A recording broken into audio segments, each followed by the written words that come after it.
Hello dears, exam സ്ക്വയറിൻ്റെ പുതിയൊരു അധ്യായത്തിലേക്ക് എൻ്റെ എല്ലാ കുട്ടികൾക്കും സ്വാഗതം. എന്ത് പറയുന്നു, എല്ലാവരും സുഖമായിട്ടിരിക്കുന്നോ?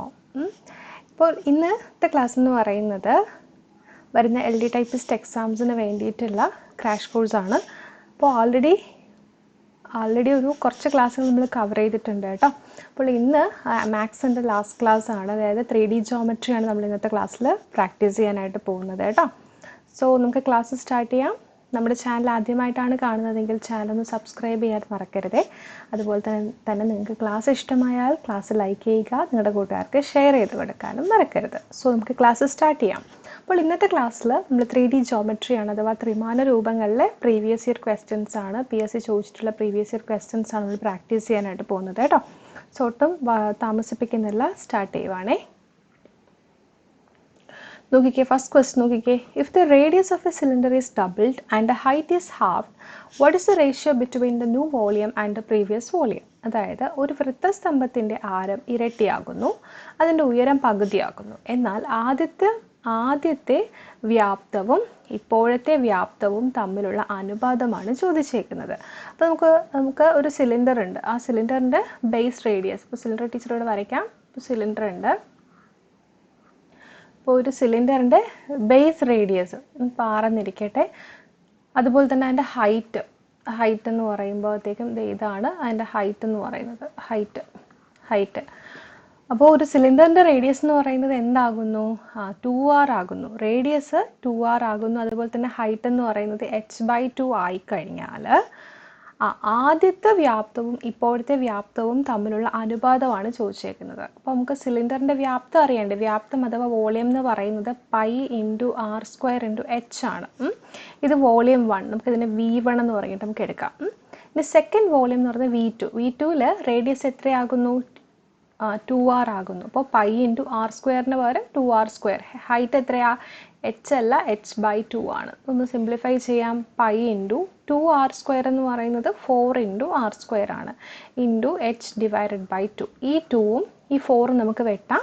എത്ര കിട്ടും? 4ൽ 2 തവണയാണ്. സോ π × ഇവിടെ π × 2 × r² × h ഒന്ന് റീഅറേഞ്ച് ചെയ്ത് എഴുതി കഴിഞ്ഞാൽ 2 × πr²h. ഇതാണ് V2 എന്ന് പറയുന്നത്. ഇനി നോക്കിക്കേ, V1 = V2 എന്ന് പറയുമ്പോഴത്തേക്ക് എന്താണ്? V1 എന്താണ്? πr²h = V2, 2 × πr²h. V1/V2 ചെയ്തേ അപ്പോൾ എന്ത് കിട്ടും? πr²h / 2 × πr²h ആണല്ലോ. πr²h ക്യാൻസൽ, 1/2 എന്ന് വെച്ചാൽ എന്താണ്? റേഷ്യോ ആയിട്ട് എഴുതുമ്പോൾ 1:2. നമ്മുടെ ആൻസർ എത്രയാണ്? 1:2 ആണ്. ഓക്കെ, അടുത്ത question.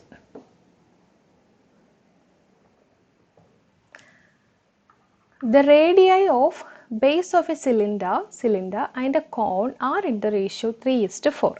Volume of cylinder and cone are in the ratio 9:8.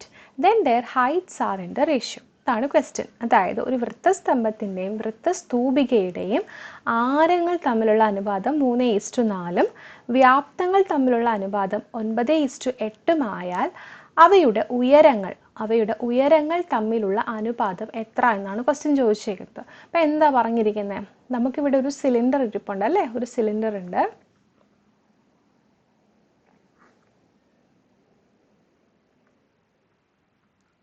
ഒരു സിലിണ്ടർ ഇരിപ്പുണ്ട്. അതുപോലെ തന്നെ എന്തുണ്ട്? ഒരു വൃത്തസ്തൂപികയുണ്ട്, അതായത് ഒരു കോണും ഇരിപ്പുണ്ട്. ഓക്കെ, ഇനി എന്താ പറഞ്ഞിരിക്കുന്നത്? അപ്പോൾ ഈ ഒരു സിലിണ്ടറിൻ്റെ റേഡിയസ് ആണെന്നിരിക്കട്ടെ, വൃത്തസ്തൂപികയുടെ ബേസ് റേഡിയസ് ഇതിപ്പോൾ R1 നമുക്ക് എടുക്കാം, ഇത് R2 എന്ന് പറഞ്ഞിട്ട് എടുക്കാം. അപ്പോൾ ഇത് റേഡിയസിൻ്റെ അനുപാതം R1 = R2 എന്ന് പറയുന്നത് എത്രയാണ്? 3:4 ആണ്. അതുപോലെ തന്നെ അവയുടെ വോളിയം V1 = V2 എന്ന് പറയുന്നത് 9:8 ആണ്. ഇത്രയും നമുക്ക് തന്നിട്ടുണ്ട്. അങ്ങനെയാണെങ്കിൽ അവയുടെ ഹൈറ്റ് h1 = h2 എത്രയെന്നാണ് ചോദിച്ചേക്കുന്നത്. ഓക്കെ, ഹൈറ്റ് എന്ന് പറയുന്നത് എത്രയാണെന്ന് ചോദിച്ചേക്കുന്നത്. ഇതാണ് ഹൈറ്റ് കേട്ടോ. സിലിണ്ടറിനെ സംബന്ധിച്ചിടത്തോളം ഇതാണ് അതിൻ്റെ ഹൈറ്റ് എന്ന് പറയുന്നത്. ഓക്കെ, ഇപ്പോൾ h1, ഇത് h1 എന്ന ടീച്ചർ എടുക്കുകയാണ്, ഇത് h2 എന്ന് പറഞ്ഞാൽ എടുക്കുകയാണ്. ഇപ്പോൾ h1 = h2 എത്രയാണെന്നാണ് ചോദിച്ചേക്കുന്നത്. നമുക്കറിയാം വോളിയം V1:V2 അല്ലേ? അപ്പോൾ വോളിയം എന്ന് പറയുമ്പോഴത്തേക്ക് എന്താണ്, സിലിണ്ടറിൻ്റെ വോളിയം എന്ന് പറയുന്നത് πr²h ആണ്. അപ്പോൾ നമുക്ക് ഇവിടെ π × r1² × h1 is to കോണിൻ്റെ volume എന്ന് പറയുന്നത് 1/3 πr²h ആണ്. π × r2² × ഹൈറ്റിന് പകരം h2 ആണല്ലോ. അത് എത്രയാന്ന് തന്നിട്ടുണ്ട്? 9:8 എന്ന് തന്നിട്ടുണ്ട്. ഇവിടെ ഇപ്പോൾ നോക്കിക്കേ, ഈ പൈ നമുക്ക് ക്യാൻസൽ ചെയ്യാം. ബാക്കി നമുക്ക് എന്താ തന്നേക്കുന്നത്? r1² r2² എന്ന് പറഞ്ഞിട്ട് തന്നിട്ടുണ്ട് അല്ലേ? അപ്പോൾ നമുക്കതിനെ ടീച്ചർ ഇതിനൊന്ന് അറേഞ്ച് ചെയ്യാൻ പോവുകയാണേ. r1² r2² ഇവിടെ h1 ഉണ്ട് h2 ഈക്വൽ ടു നമുക്ക് എങ്ങനെ എഴുതാം? 9/8 എന്ന് എഴുതാം. ഇനി r1² എന്ന് പറയുമ്പോഴത്തേക്ക് എത്രയാ? ഇവിടെ ഒരു 3 കിടപ്പുണ്ട്. ഈ 3 മേളിൽ വരും, ഇവിടെ വരും. ഓക്കെ, ഇനി നമുക്ക് r1/r2 നമുക്ക് തന്നിട്ടുണ്ട്. എത്രയാണ്? 3/3:4 അല്ലെങ്കിൽ r1/r2 3/4 ആണ്. അപ്പോൾ 3 × 3/4 the whole square into h1/h2 equal to 9/8 ആണ്. അവിടെ നിന്ന് നമുക്ക് സിംപ്ലിഫൈ ചെയ്യുമ്പോൾ h1:h2 ഈക്വൽ ടു 2:3 എന്നാണ് കിട്ടുന്നത് കേട്ടോ. 2:3. അപ്പോൾ ഹൈറ്റുകൾ തമ്മിലുള്ള റേഷ്യോ എന്ന് പറയുന്നത് 2:3 ആണ്. അടുത്ത ക്വസ്റ്റ്യൻ, മൂന്നാമത്തെ ക്വസ്റ്റ്യൻ എന്താ പറഞ്ഞിരിക്കുന്നത്? A cylinder with base radius of 8 cm and height of 2 cm is melted to form a cone of height 6 cm. Find the radius of the cone. 8 cm ആരവും 2 cm ഉയരവുമുള്ള ഒരു വൃത്തസ്തംഭം ഉരുക്കി എന്താക്കി മാറ്റുന്നു? ഒരു സ്തൂപികയാക്കി മാറ്റുകയാണ്. അങ്ങനെയാണെങ്കിൽ സ്തൂപികയുടെ ആരമാണ് ചോദിച്ചേക്കുന്നത്. അപ്പോൾ ഒരു 3Dയിലുള്ള ഒരു രൂപത്തിന് നമ്മൾ ഉരുക്കി വേറൊരു രൂപമാക്കിയാലും അവയുടെ വ്യാപ്തം മാറുന്നില്ല. അപ്പോൾ ഇവിടെ പറഞ്ഞിരിക്കുന്നത് എന്താണ്? വൃത്തസ്തംഭത്തെയാണ് ഉരുക്കുന്നത്. അപ്പോൾ വൃത്തസ്തംഭത്തിൻ്റെ വോളിയം അല്ലെങ്കിൽ വ്യാപ്തം എന്ന് പറയുന്നത് π × r1² × h1 നമുക്ക് എടുക്കാം. πr²h ആണ്. ഇവിടെ ഞാൻ അതിൻ്റെ റേഡിയസ് r1 എന്നും ഹൈറ്റിന് h1 എന്നും പറഞ്ഞിട്ട് എടുക്കുകയാണെന്നുണ്ടെങ്കിൽ π × r1² × h1 which is equal to എന്തായി മാറുന്നത്? കോണായി മാറുന്നത്. അപ്പോൾ 1/3 × അതിൻ്റെ volume 1/3 × π × r2² × h2. Okay, then ഈ പൈയും നമുക്ക് എന്ത് ചെയ്യാം? ക്യാൻസൽ ചെയ്യാം. ഇനി നമുക്ക് റേഡിയസ് നമുക്ക് തന്നിട്ടുണ്ട്. എത്രയാണ്? 8² × height 2 which is equal to 1/3 × r2² × 6 എന്ന് പറഞ്ഞിട്ട് നമുക്ക് തന്നിട്ടുണ്ട്. ഓക്കെ, ഈ 3ഉം 6 നമുക്ക് വെട്ടാം. ഇവിടെ 6 3 2 തവണയാണ്. ബാക്കി എന്താ ഇവിടെ വരുന്നത്? ഈ രണ്ടും പോയി. 8² equal to r2², r2 equal to √8² എന്ന് പറയുമ്പോഴത്തേക്ക് എത്ര? 8 cm. ഓക്കെ, അടുത്ത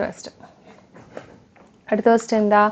if the radius of A sphere is doubled then its volume is. ഒരു ഗോളത്തിൻ്റെ ആരം ഇരട്ടിയായാൽ അതിൻ്റെ വ്യാപ്തം എത്രയെന്നാണ് ചോദിച്ചേക്കുന്നത്. അപ്പോൾ ഒരു ഗോളത്തിൻ്റെ വോളിയം എന്ന് പറയുന്നത്, വ്യാപ്തം എന്ന് പറയുന്നത് 4/3 × π × r³ ആണ് കേട്ടോ.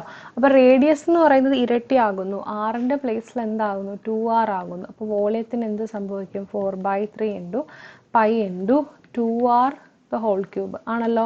അപ്പോൾ ബാക്കി എന്ത് വരും? നമുക്ക് ഇതിന് റീഅറേഞ്ച് ചെയ്യാം. 4/3 × π. 2ൻ്റെ ക്യൂബ് എത്ര? 8 × r³. ഈ 8നെ ഞാൻ ആദ്യം എഴുതുവാണേ.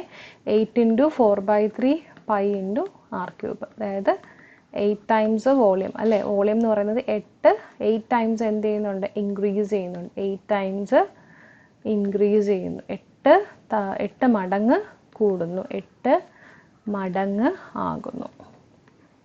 എന്താണ്? 8 മടങ്ങ് ആകുന്നു. ഓക്കെ, അടുത്ത question, if the surface area and volume of A sphere are in the ratio 1:2, what is the radius of the sphere? ഒരു ഗോളത്തിൻ്റെ പ്രതല വിസ്തീർണവും വ്യാപ്തവും തമ്മിലുള്ള അനുപാതം 1:2 ആണെങ്കിൽ ഗോളത്തിൻ്റെ ആരം എത്രയെന്നാണ് ചോദിച്ചേക്കുന്നത്. അപ്പം നിങ്ങൾ നോക്കിക്കേ, ഒരു ഗോളത്തിൻ്റെ പ്രതല വിസ്തീർണം അല്ലെങ്കിൽ സർഫസ് ഏരിയ എന്ന് പറയുന്നത് 4π × r² ആണ്. അതിൻ്റെ വോളിയം എന്ന് പറയുന്നത് 4/3 πr³ ആണ്. അതെന്ന് പറയുന്നത് 1:2 എന്ന് തന്നിട്ടുണ്ട്. അപ്പോൾ ഈ 4πയും നമുക്ക് കട്ട് ചെയ്യാം. ഇവിടെ r² നിന്ന് ഒരു r³ നിന്ന് ഒരു r² പോയി കഴിഞ്ഞാൽ 6 ആണ് വരുന്നത് അല്ലേ? ബാക്കി നമുക്ക് എന്താ വരുന്നത്? ഈ 3 അങ്ങ് മേളിൽ വരും. 3/6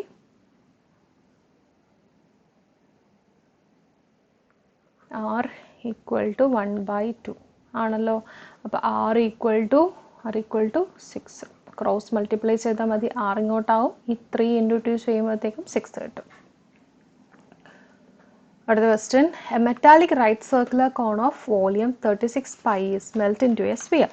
What is the surface area of the sphere? അതായത് 36 പൈ വ്യാപ്തമുള്ള ഒരു വൃത്തസ്തൂപിക ഉരുക്കി ഒരു ഗോളം ഉണ്ടാക്കിയാൽ അതിൻ്റെ പ്രതല വിസ്തീർണ്ണമാണ് ചോദിച്ചേക്കുന്നത്.